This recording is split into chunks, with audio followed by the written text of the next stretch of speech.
Régionales 2010, vivez en direct l'événement politique. Tous les résultats, toutes les réactions, toutes les analyses. L'enjeu d'un vote décrypté et commenté, c'est une soirée exceptionnelle, dimanche à 20h.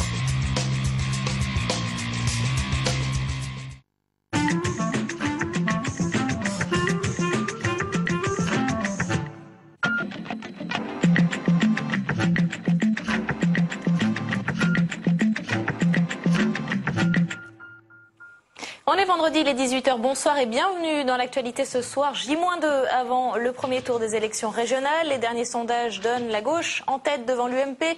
Le PS dispose de 30% d'intention de vote, le parti majoritaire de 29%, 14% pour Europe Écologie et 8,5% pour le FN. Et c'est dans la rue qu'une partie de la population attend ces élections. Manifestation des enseignants aujourd'hui pour protester contre les conditions de travail et les suppressions de postes. Plusieurs centaines de salariés de l'AP-HP ont également exprimé leur mécontentement face aux restructurations. Il vient de quitter le Conseil constitutionnel. Pierre Joxe est l'invité de ce 18h alors que les trois nouveaux sages, Michel Charasse, Jacques Barrot et Hubert Haenel, viennent de prêter serment. 13% de grévistes selon le ministère de l'Éducation, 50% selon les syndicats. À l'appel de 8 organisations syndicales, les enseignants du secondaire étaient appelés à cesser le travail aujourd'hui pour protester contre leurs conditions de travail et contre les suppressions de postes. Des manifestations étaient organisées dans plus de 60 villes. Bérengère Dinglas a suivi une enseignante en grève à Paris. Reportage. C'est à l'inspection académique que commence la journée de Marie. Professeure d'histoire-géographie dans un collège du Blanc-Ménil, elle est venue réclamer ici une classe en plus. Sans cela, à la rentrée prochaine, elle devra subir des effectifs surchargés. On va avoir un problème justement en quatrième avec des quatrièmes chargés, donc à plus de 25 élèves par classe. Et donc ce qui fait qu'on va se retrouver avec des conditions d'enseignement dégradées. Pour la première fois, son établissement, Marcel Cachin, est collège mort. Pour soutenir les enseignants, les parents n'ont pas envoyé leurs enfants à l'école aujourd'hui. Sur les 600 élèves, seuls 60 étaient présents.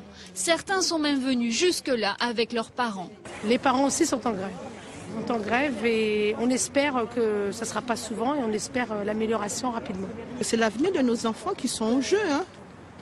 Donc c'est pas bon. Après les revendications locales, départ pour la grande manifestation parisienne. Cet après-midi, c'est contre les réformes de Luc Châtel que les enseignants ont décidé de défiler. Et les professeurs stagiaires vont être mis devant les classes justement sans aucune formation. Les professeurs ne sont pas suffisamment armés pour pouvoir répondre à un certain nombre d'interrogations des élèves et à un certain nombre de sollicitations des élèves. Et puis c'est également dangereux puisque un certain nombre de professeurs seront certainement dégoûtés du métier. Selon les sources, la grève a concerné entre 12 et 50% des professeurs. Dans le cortège parisien, ils étaient en tout cas plusieurs milliers, accompagnés de nombreux élèves. Autre manifestation, celle des salariés de l'assistance publique des hôpitaux de Paris. Plusieurs centaines d'entre eux se sont rassemblés ce matin devant le siège de la PHP qui est occupé depuis 2 jours par des dizaines de personnes. Les manifestants protestent contre les suppressions d'emplois et contre les restructurations. Plusieurs candidats aux élections régionales y ont été aperçus. Olivier Besancenot du NPA, Jean-Luc Mélenchon pour le Front de gauche, la socialiste Anne Hidalgo ou encore la tête de liste d'Europe Écologie en Ile-de-France, Cécile Duflot, qui dénonce la logique de court terme du gouvernement. Si vous habitez la région parisienne, vous avez peut-être eu la surprise en décrochant votre téléphone de tomber sur la voix de Valérie Pécresse. La tête de liste UMP en Ile-de-France teste une ultime tentative pour remonter dans les sondages et pour lutter contre l'abstentionnisme. Elle appelle directement les électeurs et voici ce que ça donne. Bonjour, c'est Valérie Pécresse. Je suis candidate à la présidence de la région Ile-de-France. J'aurais aimé vous rencontrer durant cette campagne, personnellement. Mais cela n'a malheureusement pas été possible. C'est pour cela que je vous ai enregistré un message. Si vous souhaitez l'écouter, tapez 1. Voilà, alors nous n'avons pas tapé, mais vous le ferez peut-être si vous êtes appelé. L'opération a débuté hier dans plusieurs régions. Elle est destinée à lutter contre l'abstentionnisme, donc elle se termine demain. Axel Poniatowski, condamné à verser 10 000 euros de dommages et intérêts à Michel Saban pour diffamation.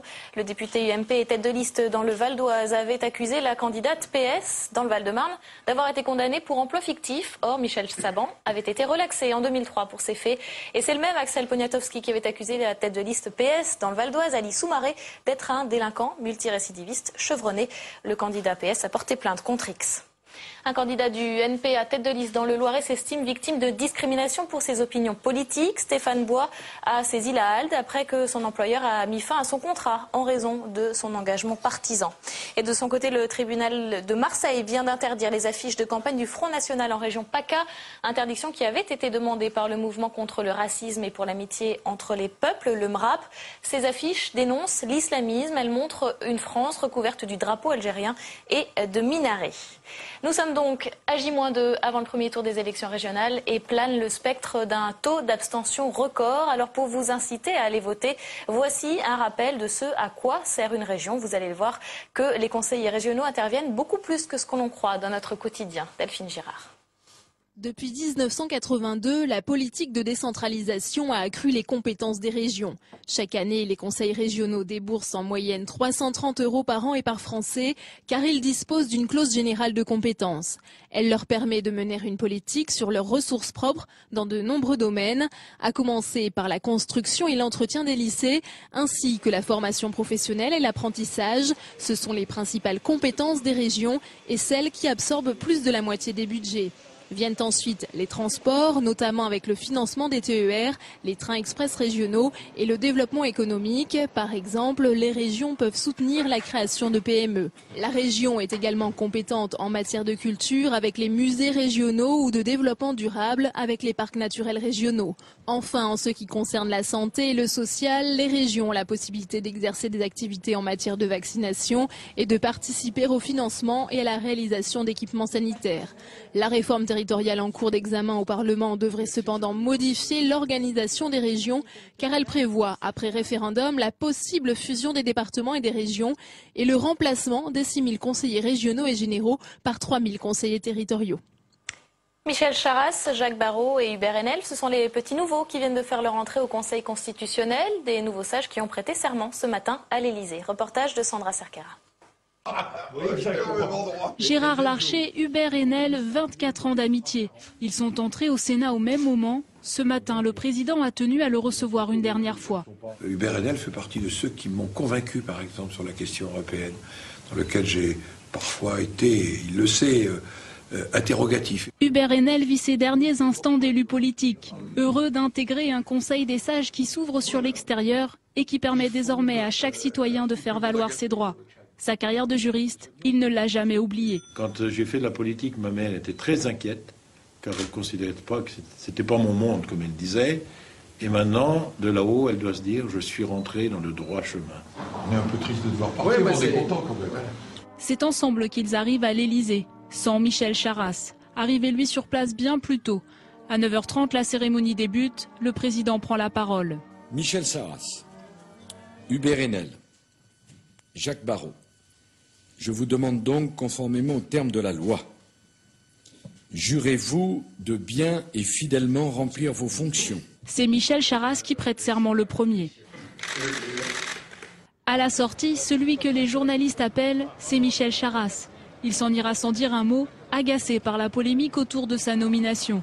De retour au Sénat l'après-midi, il répond agacé. J'ai été nommé par le président Sarkozy, donc je ne peux pas dire que je n'étais pas son candidat, puisque c'est lui qui m'a nommé, qui m'a choisi.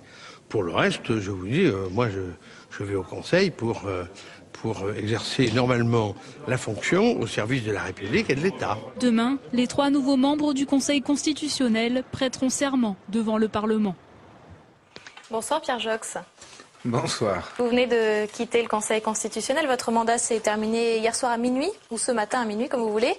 Il y a quelques semaines, vous avez publié 4 consciences, un livre dans lequel vous racontez plusieurs moments où, au cours de votre carrière, vous avez dû composer avec vos convictions, notamment lorsque vous étiez sage au Conseil constitutionnel. Parce qu'il faut le rappeler qu'une fois qu'une décision est votée, ou même pendant les débats, les sages ont l'interdiction absolue de rendre public leurs éventuelles opinions divergentes. Alors justement, ce matin, à l'occasion de l'entrée des 3 nouveaux membres, le Conseil constitutionnel a rappelé cette obligation de confidentialité des débats. Vous vous êtes senti visé ? Non, pas du tout. Le secret du délibéré, je le respecte. Il est d'ailleurs appliqué dans les juridictions constitutionnelles, par exemple, allemandes ou espagnoles, mais la publication des opinions différentes, c'est autre chose.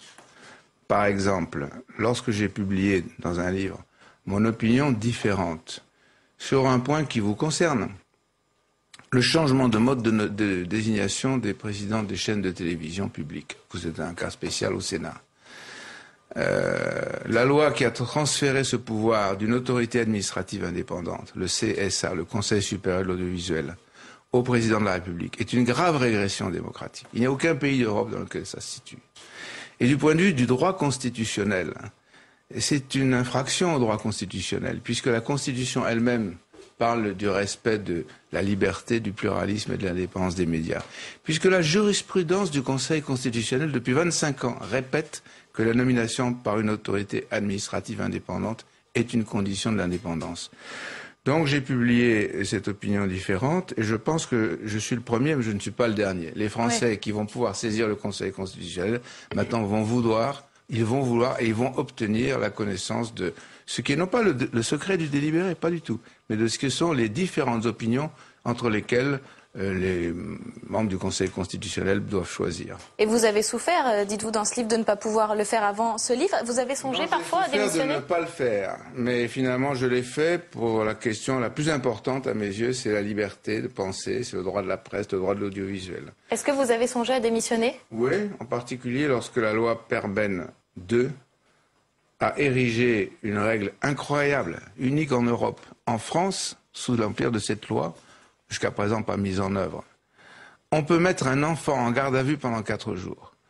Aujourd'hui, tout le monde se rend compte que l'excès des gardes à vue est une grave dérive des libertés publiques. Mais la garde à vue d'un mineur pour 4 jours qui est rendue possible par la loi, eh bien, je rappelle son origine dans le livre que j'ai publié et je pense qu'en effet, ça a été un cas de conscience, mais je m'en occupe dès demain. Je vais demain au congrès des magistrats spécialisés dans la justice pour enfants. Et je suis devenu avocat avant-hier. Je vais m'occuper dans les temps qui viennent principalement du droit des faibles, les droits des mineurs, les droits des travailleurs, car le droit pénal spécial des mineurs est en danger en France. Et je vais donc m'occuper de ça, pas seulement comme avocat, aussi en écrivant à nouveau pour attirer l'attention de l'opinion. Et grâce à vous, je le fais ce soir. Alors c'est aujourd'hui donc que les 3 nouveaux membres, on vient de le voir, ont prêté serment. Jacques Barrot, Hubert Haenel, Michel Charasse, un autre ancien proche de François Mitterrand. Qu'est-ce que vous pensez de ces 3 nouveaux membres, notamment de Michel Charasse? Ce que j'ai à penser des 3 nouveaux membres nommés est secondaire. Ce que je pense du mode de désignation des membres du Conseil constitutionnel est très important. Je pense que là aussi les Français n'accepteront pas longtemps avec le rôle nouveau du Conseil constitutionnel, puisque vous, chacun, tout citoyen, toute association, toute commune peut s'adresser dorénavant à travers les juges au Conseil constitutionnel. Depuis le 1er mars. Depuis le 1er mars. Eh bien, je pense que l'exigence démocratique, la nécessité de désigner dans des conditions démocratiques, comme c'est le cas en Allemagne, on ne peut pas siéger au Conseil constitutionnel allemand si on n'a pas été désigné librement par une majorité des 2/3 du Bundestag ou du Bundesrat. Transcrit en France, ce serait par une majorité des 2/3 du Sénat ou de l'Assemblée. C'est une garantie démocratique que les Français vont exiger et qu'ils obtiendront, je suis sûr, dans les temps qui viennent. Mais il y a une procédure dorénavant de validation par le Parlement, mais qui n'a pas pu être appliquée pour cette fois-ci, puisque la loi a été votée après. Vous dites, il y a une procédure. Alors vous avez dit, excusez-moi de vous corriger, de validation par le Parlement. Pas tout à fait. D'invalidation éventuelle. Oui, de refus, d'impeachment, de veto. Voilà, c'est vrai. C'est un progrès. C'est un progrès qui va dans quelle direction? Dans la direction que j'évoque, dans la direction qui est suivie depuis 50 ans en Allemagne. Bon, eh bien ça va venir en France. Il n'y a plus qu'une seule femme au Conseil constitutionnel, ça vous choque? Oui, moi j'ai connu le Conseil constitutionnel où il y avait Simone Veil. Il y avait Monique Pelletier, qui était très jeune avocate et qui a été ministre dans les affaires sociales. Et il y avait Dominique Schnapper. Est arrivée entre-temps Madame de Guillet-Schmitt, qui est une avocate, magistrate. Qu'il n'y ait qu'une femme, c'est absurde, c'est incohérent. Mais ça ne durera pas non plus. Je pense que ce sont des choses qui vont changer. Il va apparaître aux yeux de l'opinion publique en France que le mode de désignation des membres du Conseil constitutionnel est complètement ringarde par rapport au nouveau pouvoir du Conseil constitutionnel.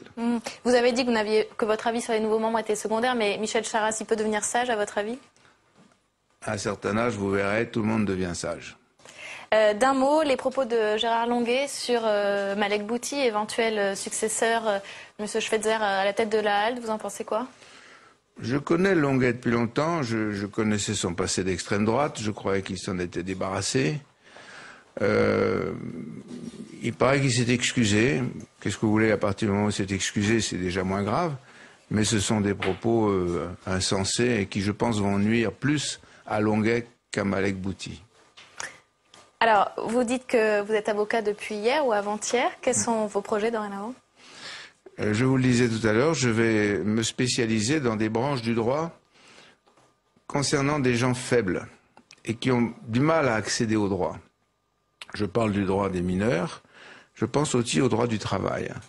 Le droit du travail en France a été mis à mal au cours des dernières années. Le code du travail a été écartelé, a été maltraité. Et je crois que dans ce domaine, il y a un travail à faire qui est un travail de juriste, mais aussi un travail de publiciste. Et je pense que dans les années qui viennent, je ne serai pas le seul à montrer que l'évolution du droit pénal, l'évolution du droit des libertés publiques, l'évolution du droit du travail, il faut alerter l'opinion sur une évolution qu'on peut non seulement arrêter, mais surtout inverser. Il y a eu des périodes où le droit du travail a progressé en France, où le droit des mineurs a progressé, par exemple à la Libération. On est aujourd'hui, la Libération, c'est-à-dire vous n'étiez pas né, c'était après la guerre, après l'occupation de la France, il y a eu un mouvement vers la gauche, un mouvement vers les libertés publiques, vers la démocratie, présidé par qui? Présidé par De Gaulle. L'ordonnance de 1945 sur le droit des mineurs, les juges des enfants, c'est signé De Gaulle. Donc il n'y a pas que la gauche, il peut y avoir aussi des domaines entiers de l'opinion, qu'on appellerait de droite, mais démocratique, libérale, qui va s'intéresser à cette question, qui aujourd'hui est un peu occultée par l'agitation du gouvernement qui fait voter des lois à tour de bras. Je pense que dans cette fonction-là, je vais pouvoir jouer un rôle utile. Merci beaucoup Pierre Jox, merci d'être venu sur ce plateau. On passe à notre débat du jour consacré au malaise des enseignants.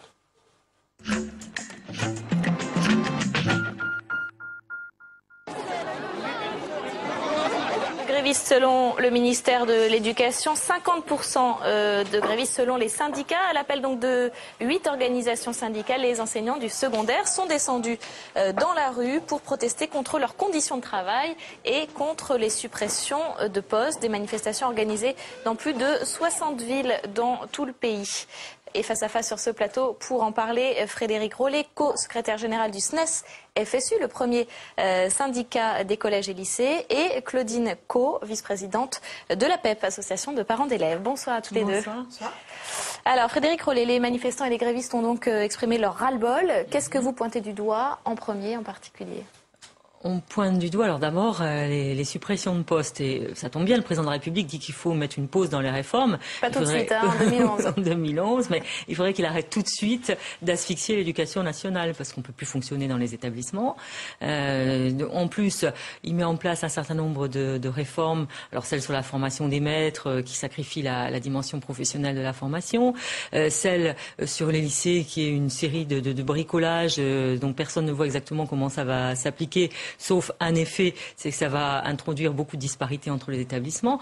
Donc il y a un sentiment très très fort d'exaspération et de lassitude parmi les personnels. Vous avez vu en mois de février l'enchaînement des manifestations dans l'académie de Créteil. Les phénomènes de violence sont la traduction aussi d'une forme de désespérance des élèves et un cri d'appel des personnels. Claudine Co, vous faites le même constat, le même état des lieux sur l'état de l'enseignement secondaire ? Pas tout à fait pareil, c'est vrai. Notre fédération, par contre, soutient les changements et personne ne dira le contraire qu'il faut du changement. Il faut que les enfants réussissent enfin leur scolarité et aient envie de réussir aussi quelque part. C'est vrai que, pardonnez-nous, notre fédération, on n'est que des parents. Et que même si on comprend qu'il peut y avoir un malaise enseignant, nous, la seule chose qu'on veuille, c'est que vraiment les enfants soient heureux là où ils sont, soient encadrés, que les réformes... Vous ne soutenez pas le mouvement des enseignants aujourd'hui ? Pas tout à fait. Pas tout à fait, il faut dire les choses. Nous, les parents sont plutôt exaspérés des grèves, exaspérés de devoir prendre leur journée, et c'est vrai qu'on fait de la redite. J'entends bien le problème et le malaise, mais il est bien clair aussi que de l'autre côté, nous avons des enfants qui se retrouvent quelquefois sans enseignants, et si le malaise vient, il est bien, c'est parce que ces absences de courte durée perturbent énormément les enfants. Les plus de 2 millions d'heures non assurées perturbent les enfants, mais les parents aussi. Donc on en est d'accord, mais je pense que certains autres syndicats que le SNES ici présents soutiennent ces réformes, et à juste raison. Donc on entend bien Ce que nous, parents, n'entendrons pas, c'est la multitude actuellement d'appels, que ce soit contre la réforme du lycée, contre les réformes diverses et variées, pour une augmentation de salaire. Et ça, on veut bien. Mais pour nous, la seule chose qui nous importe, c'est qu'il y ait un enseignant devant les enfants. Qu'est-ce que vous répondez? Je réponds qu'il n'y a aucune opposition entre les personnels et les élèves. Regardez dans les manifestations, il y en a eu plus de 30. Il y a eu des élèves. Regardez ce que disent les organisations lycéennes. Ils disent c'est pas parce que le prof de maths ou la prof de français est absent 1 heure dans une journée que ça nous perturbe. Ce qui nous perturbe, c'est d'avoir des classes surchargées, c'est de plus avoir de surveillants dans les endroits un peu sombres des établissements. C'est tout ça. Quant au remplacement, les propositions de Luc Châtel, qui n'en sont d'ailleurs pas. Donc, un plan Luc Châtel, pour mieux remplacer les professeurs en cas d'absence, qu'est-ce que vous en pensez? Il prend pas le problème par le bon bout. On supprime d'abord 3000 emplois de remplacement pour la rentrée 2009.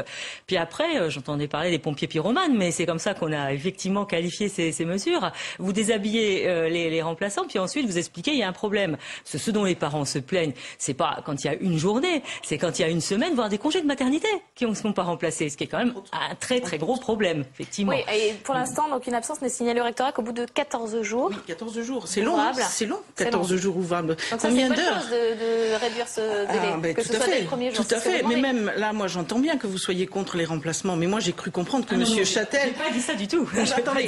J'entends bien qu'on me dit non aux étudiants, mais moi j'ai entendu aussi que c'était des étudiants qui allaient devenir enseignants. Et il faut qu'ils fassent des stages en master. Alors pourquoi pas les proposer? Ou des enseignants retraités. Donc pour moi, c'est un plus. Ça veut dire, et tous les stagiaires le savent, ça veut dire être dans une logique de formation, donc accompagné. Là, c'est pas ce qu'on propose. C'est de dire, vous arrivez dans l'établissement, vous n'avez pas le temps de prendre connaissance des manuels, de la progression de l'enseignant que vous remplacez.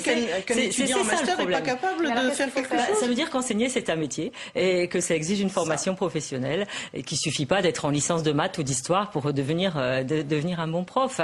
C'est tout le problème de la formation des maîtres et c'est tout le problème de ce que propose Luc Châtel. Mais c'est aussi le problème qu'on trouve sur le terrain avec certains enseignants. Mais que les parents alertent et mettent le ministre devant ses responsabilités et les recteurs devant leurs responsabilités, c'est une excellente chose. C'est ce qu'ils font. La FCPE a donc proposé la mise en place d'un kit de dépôt de plainte contre le ministère de l'Éducation. Elle demande 1 € d'indemnisation par journée d'absence. Vous êtes pour?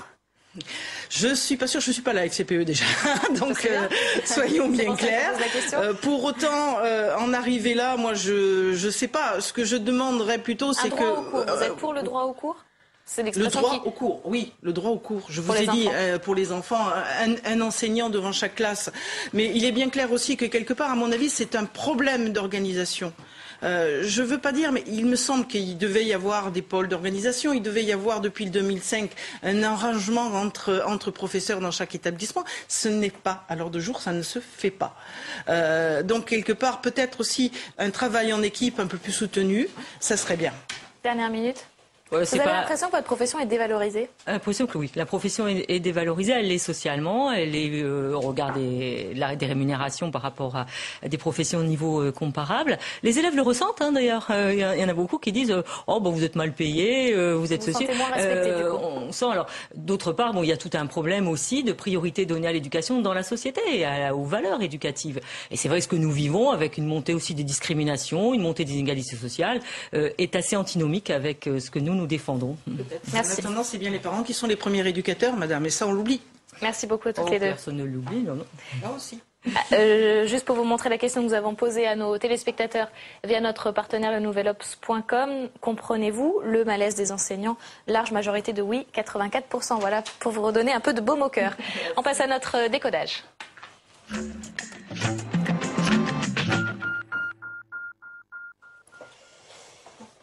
L'image ou plutôt la phrase que nous avons choisi de décoder, c'est l'interview de Nicolas Sarkozy dans le Figaro Magazine. Le chef de l'État revient sur l'ouverture qui commence à ulcérer la majorité. Mon rôle est d'apaiser, répond le chef de l'État. Nicolas Sarkozy annonce également qu'il compte faire une pause dans les réformes au 2e semestre 2011 et il parle de délégiférer. Et là, c'est là qu'on a besoin de vous. Stéphane Rosès, bonsoir. Bonsoir, merci. Qu'est-ce que ça veut dire délégiférer? Ça veut dire dans l'esprit du président toiletter l'amas de textes qui sans doute nuisent à l'efficacité au quotidien. Ça veut dire toiletter, faire un état des lieux Et ça veut dire, très certainement pour les Français, ça a une symbolique. Hein. Vous avez indiqué des éléments de contenu qui sont maintenant très commentés par la presse. Symboliquement, la loi est tout à fait décisive pour les Français. Les Français aiment la loi. La loi, c'est le rappel de la norme édictée par le politique qui porte l'intérêt général. Et en outre, dans les périodes comme celles que nous connaissons en ce moment, qui sont des périodes d'inquiétude, légiférer, faire la loi, c'est une marque du volontarisme que les Français souhaitent. Et on peut dire qu'en la matière, Nicolas Sarkozy a été un orfèvre. Beaucoup ont constaté l'inflation législative avec lui. On a même eu le sentiment, par exemple en matière de justice, que les faits divers produisaient eux-mêmes des lois. Alors qu'une grande partie de ces lois ne sont pas appliquées derrière. Alors qu'une grande partie ne sont pas appliquées. Et donc du coup, cette inflation de lois qui s'autonomise du réel, comme s'il s'agissait d'apaiser des inquiétudes, montre tout de suite leur évanescence. Et ce terme même signe comme une forme d'aveu. Et puis, plus généralement, est-ce que ça voudrait dire que le président, du coup, renonce à la réforme? Est-ce que le président renoncerait au volontarisme? Or, ce qui est très frappant dans les difficultés actuelles de Nicolas Sarkozy et l'idée que de mauvaises régionales devraient amener une pause des réformes, c'est que ça laisse à penser que le pays a un problème avec la réforme, mais le pays n'a pas un problème avec la réforme. Le pays a un problème avec le contenu des réformes, le pays a un problème avec la façon dont elles sont conduites, et dans la façon dont elles sont conduites, le pays a besoin d'avoir une lisibilité de ce qui est fait. Et d'un certain point de vue, quand Nicolas Sarkozy dit il faut délégiférer, c'est peut-être reconnaître qu'il y a un problème de fond, et si ça permet, au travers du toilettage, de s'interroger dans la vie politique sur ce qui est important et ce qui ne l'est pas, le pays aura déjà gagné cela. Et c'est de bon augure à quelques mois de la prochaine présidentielle. Il faut le prendre positivement. Merci Stéphane, à la semaine prochaine. On passe à la chronique parlementaire de Delphine Girard. Bonsoir Delphine. Bonsoir Caroline. Alors pendant la suspension des travaux parlementaires pour cause de campagne pour les élections régionales, eh bien les sénateurs travaillent et ils multiplient les auditions sur la question des retraites en toute discrétion. Oui, alors tous les sénateurs ne travaillent pas, mais il y a un petit groupe qui s'active en coulisses. Ce sont les sénateurs de la mission d'évaluation et de contrôle de la sécurité sociale. Ils planchent sur le rendez-vous 2010 pour les retraites. Ils ont entamé depuis janvier une série d'auditions des économistes, des organisations professionnels, des personnalités qualifiées. Plus d'une vingtaine de personnes a déjà été auditionnées et ça va continuer comme ça, un rythme effréné jusqu'au printemps. Et alors, est-ce que ces auditions débouchent sur des mesures préconisées par les sénateurs ? Oui, alors il faut dire qu'il n'y a pas vraiment de consensus encore au Sénat sur cette question. D'un côté, on a les socialistes, on se souvient un peu du cafouillage sur l'âge de départ à la retraite, ne prennent pas position sur cette question. Ils estiment simplement qu'il faut entamer une réflexion sur la place des retraités dans la société. Les communistes, quant à eux, plaident pour une réorientation radicale des finances sociales pour maintenir la retraite à 60 ans. Du côté des centristes, on est plutôt aussi pour ne pas toucher au départ à la retraite à 60 ans, mais on estime qu'il faudrait réformer le système, non plus sur une base d'un système d'annuité, mais sur un système de points cumulés tout au long de la carrière. Quant au groupe UMP, ils vont plutôt, bien entendu, dans le sens du gouvernement. Ils estiment qu'il faut que les concitoyens se préparent à travailler plus longtemps, à avoir des carrières plus longues. Et je vous rappelle d'ailleurs que Xavier Darcos s'était exprimé devant les sénateurs le 12 janvier. C'est là qu'il avait annoncé qu'il n'y avait pas d'autre solution si l'on voulait assurer le financement des retraites que de travailler plus longtemps. Mais la loi n'est prévue par Nicolas Sarkozy qu'à l'automne, qu'au mois de septembre. Ça veut dire que les sénateurs sont en avance sur le sujet des retraites ? Oui, ils se sont bien saisis du dossier dès le mois de janvier. C'était d'ailleurs le thème en fait du premier débat qui avait été organisé en séance publique. La semaine suivante, c'était la présentation du rapport du COR. Vous savez, le Conseil d'orientation des retraites. C'était à l'initiative d'un sénateur, Dominique Leclerc. Et d'ailleurs, il y a 4 sénateurs qui font partie de cette instance, donc du Conseil d'orientation des retraites. Merci beaucoup Delphine, c'est la fin de ce journal. Tout de suite, Bibliothèque Médicis avec Jean-Pierre Elkabbach. Le thème, c'est Casanova. Et comme toutes les semaines, je vous retrouve tout à l'heure en direct à 22h. Et mon invité pour commenter l'actualité, c'est le rappeur Abdel Malik. Très bonne soirée sur Public Sénat.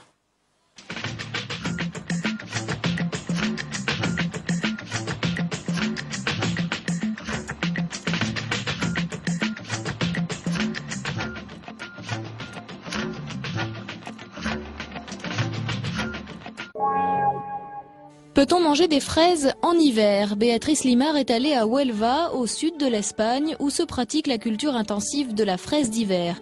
Une production très coûteuse en termes environnementaux et sociaux. En Roumanie, j'ai un mari et des enfants. C'est dur pour ma fille.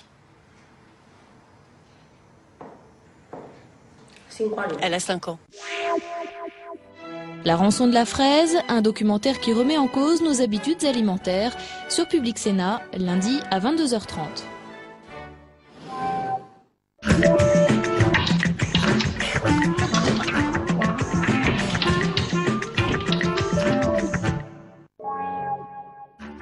Les semi-dictateurs comme ce petit bonhomme-là, oui. Et 10 orthographistes, encore un nom monstrueux. Le vendredi, à la veille du week-end, on prend du recul sur Public Sénat. Sur le plateau du 22h, une personnalité fil rouge refait la semaine. Ensemble, nous commentons l'actualité sociale et politique avec des chroniques, des reportages et des invités. Mathieu Kassovitz. Très bonne analyse, je trouve. C'est pas le président le plus lettré qu'on ait eu. Ce vendredi, c'est le slammer Abdel Malik qui commente l'actualité de la semaine à 22h en direct sur Public Sénat.